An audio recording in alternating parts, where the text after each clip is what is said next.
এক ছোট্ট সুন্দর গ্রাম, বাইরে থেকে দেখতে যতটা সুন্দর এবং শান্ত, ভিতরের মানুষগুলো একটু আলাদা রকম। কারো খুশিতে কারো মাথা ব্যথা, কারো নিজের পরিবারের চাপ। এই গ্রামের মানুষ এতটাই নিষ্ঠুর যে একই গ্রামে বাস করা সত্ত্বেও কেউ কারো খুশি দেখতে পারতো না। রাগ, হিংসা এবং কি খিদার জ্বালা। একদিন গ্রামে রেশন দিতেছিল, সবাই রেশন নেওয়ার জন্য লাইনে দাঁড়িয়েছিল। অনেক গরম, ঘাম এবং কি রাগ।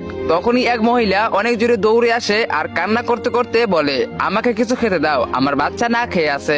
এই কথা শুনতেই সেইখানে থাকা অনেক মানুষ হুড়াহুড়ি করতে থাকে আর বলে, তোমার খিদা একার খিদা না, আমাদেরও খিদা লাগছে, আমাদেরও বাচ্চা না খেয়ে আছে। তখনই একজন বলে, আমাকেও কিছু দাও, আমার বাচ্চা না খেয়ে স্কুল যেতে পারতেছে না। এভাবেই গ্রামের মানুষ নিজেদের মধ্যে তর্ক করতে শুরু করে। এক ছোট্ট কথার জন্য অনেক বেশি বড় বাড়াবাড়ি হয়ে যায়। গ্রামের মানুষ এদিক ওদিক ছোটাছুটি করতে থাকে। গাইস, তোমরা কি জানো যে আমাদের ইসমাইল ভাইয়ের নিজস্ব টপ আপ সাইট রয়েছে, যেখানে তোমরা 5 টাকায় 25 ডায়মন্ড সহ প্রতি সপ্তাহে উইকলি মান্থলি একদম ডিসকাউন্টের সাথে পারচেজ করতে পারবে। এছাড়াও এইখানে বাংলাদেশের সব থেকে কম টাকায় দ্রুত পাইকারি এবং খুচরা মূল্যে ডায়মন্ড টপ করতে পারবে। আর এইখানে স্ক্যাম হওয়ার কোনো ভয় নাই। তো গাইস, আর কি ভাবতেছেন, এখনই চলে যান ইসমাইল ভাইয়ের নিজস্ব টপ আপ সাইটে জুম টপ আপে। তো লিংক আমার টিকটকের বায়োতে, এখনই চলে যাও আর ফটাফট ডায়মন্ড টপ আপ করো। ঠিক এই কারণেই এই গ্রামে কোনো উন্নতি নাই, কারো ঘরে কোনো শান্তি নাই। না খেতে পেয়ে সবাই মারা যাইতেছিল, কিন্তু তারা কি জানে এর থেকে বড় ভয়ানক কিছু হতে চলেছে তাদের গ্রামে। তো গাইস, এরপরে কি হতে চলেছে তাদের গ্রামে? আসলে কি তারা না খেতে পেয়ে মারা যাবে, নাকি তাদের গ্রামে উন্নতি হবে? আর কি বা ভয়ঙ্কর তাদের গ্রামে আসতে চলেছে, তোমরা সেটা দেখতে পারবে পার্ট 2 তে।